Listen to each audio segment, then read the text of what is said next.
Hello guys, hello people. Una welcome back to Ada Universe TV. I greet and I salute all of una well. My wonderful and amazing people, make una listen to this our barrister. This lawyer we be say na one of man's Nnamdi Kanu lawyer. His name na Mike Etiko. He come from Edo State. So he get wetin him be say he won't contribute for this matter. He get the talk we be say he won't talk we be say I go like to share am with una. I go like to share am with everybody.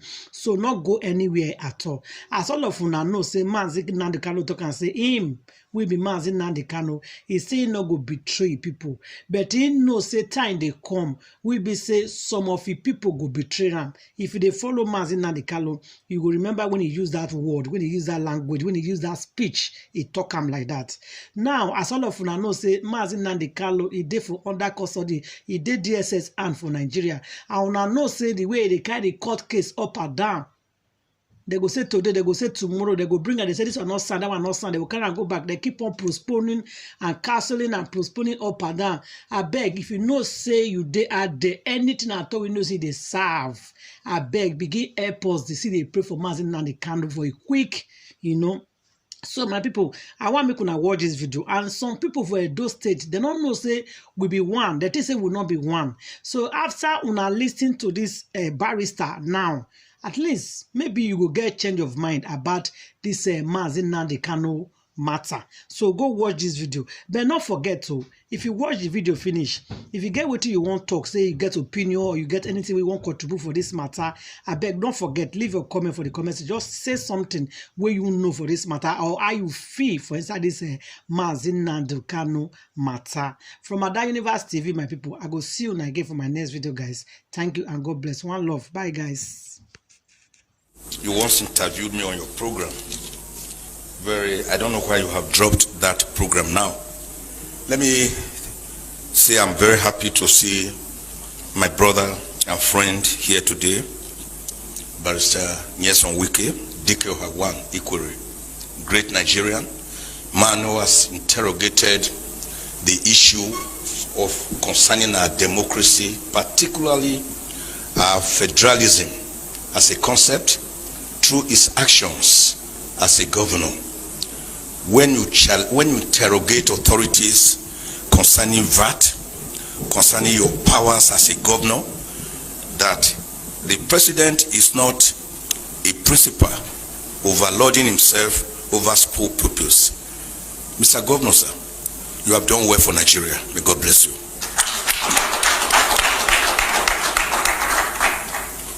When I listened to my rights activist on the pulpit, that's what I call him, my very good friend, Bishop Hassan Kuka. I wasn't surprised about his take on this issue because we seem to write the same way. Each time I read him, there was one day I read this article and I asked myself, is it because he's a bishop? Did he have the sense of Nostradamus or the oracle at Ileife, and he was able to gaze into what I had just written, which I was pushing out? Prolific man, we are lucky to have a you in these perilous times. Continue to speak up. Heavens will not fall. Like one person ever once told me, if the heavens fall, it will fall on all of us. But it's never going to fall. Nigeria nationhood, cohesion, do we have one? I know we don't have one. Nigeria is still yearning for nationhood after her independence since 1960. Perhaps one of the greatest fault lines we have is the way itself by which we came together, cobbled together by Lord Lugard on the 1st of January 1914. Perhaps one of the most the strongest fault lines is the way we were even named when we were formerly called Royal Niger Company Protectorates. And one young lady felt that name was too long. And she wrote an article in the London Economic Times on the 8th of January 1897. I said we should call that country, that area around the Niger area, which was how we came by the name Nigeria. We didn't really agree that we were going to be one country.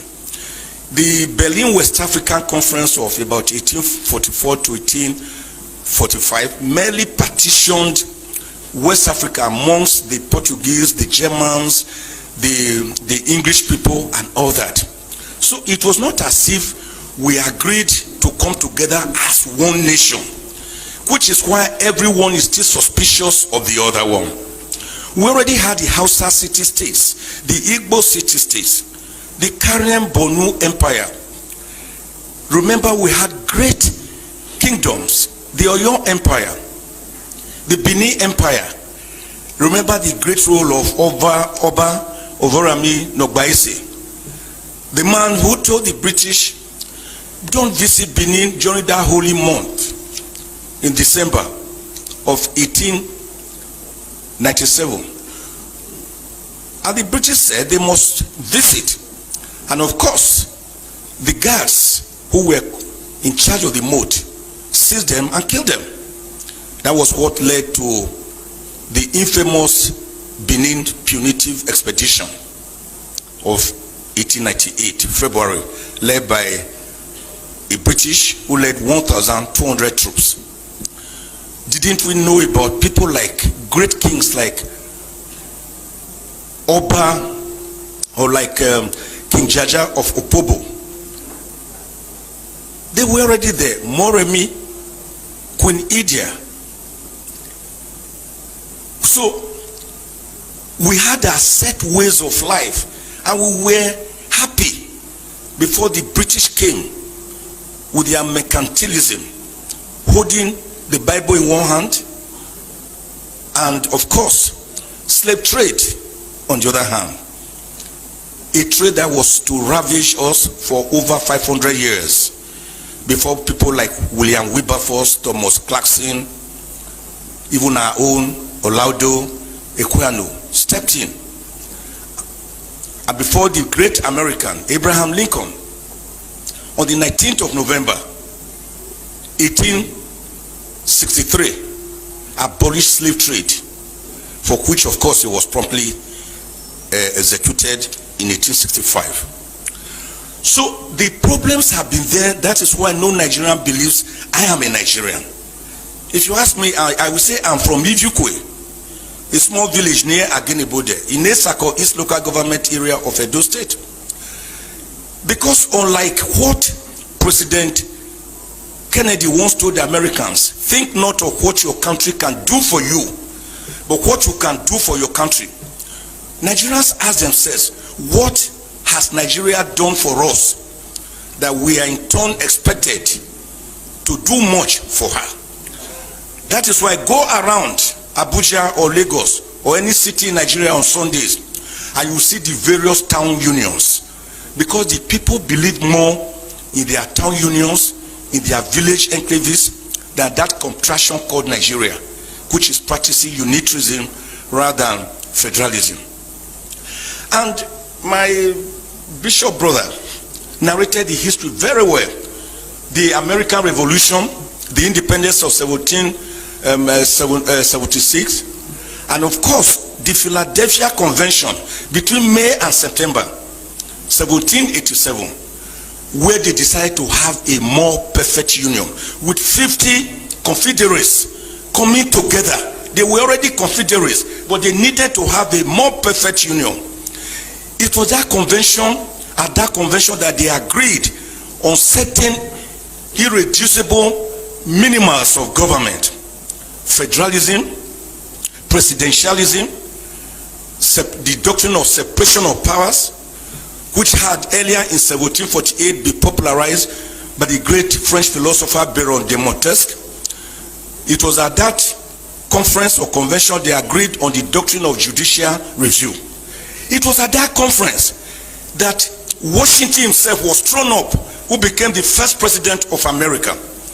It was at that conference you had the great federalists like Alexander Hamilton, John James, Thomas Jefferson, James Madison, great Americans that wrote the American Constitution, which today has just about 27 amendments and about 7,891 words. Unlike our constitution, which is as big as a briefcase and is unworkable because it is not the people's constitution. Now, what happened at that conference is that the people decided to come together to believe in a document, in a constitution, which was people driven. After the 50 states came together, 36 states, and then subjected it to a referendum. So I've always asked the question, why is Nigeria, why are we afraid of that word referendum when we hear of a referendum, plebiscite? Didn't we do it here at least in 1963 on the 10th of August when the Midwest region was separated from the Western region to become the 4th region in Nigeria? So referendum is not something we should be afraid of. The process by which a constitution comes into being is even more important than the contents of that constitution, which is why Nigeria derived the present constitution of 1999, that is actually decree number 24 of 1999. So the American constitution was people driven, unlike the Nigerian constitution that was a militarily imposed constitution.